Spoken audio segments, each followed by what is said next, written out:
so Paul obviously knew what was right according to Scripture, but he chose to do something that was not necessary, to circumcise Timothy, and he did it for the sake of others and for the unity of the church. And so that is the last guidance, or the last guideline, which is knowing what is right is important, but loving our fellow believers enough to inconvenience ourselves is more important, because this is what we see Paul doing in the book of Acts. So let me summarize what happened in the book of Acts in this area.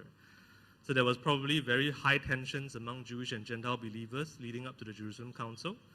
It was so bad that Paul was likely being pressured to circumcise Titus. He refused. He called his opponents false believers.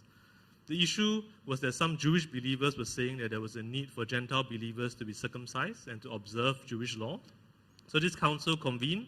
After looking at the theological considerations, they decided that the Jewish believers didn't have a case, and it was not scriptural. But even though it was not scriptural, the decision was to ask the Gentiles to be sensitive to Jewish beliefs and culture and to advise them to follow certain laws that were especially important to the Jews. And that's where we have these 4 guidelines.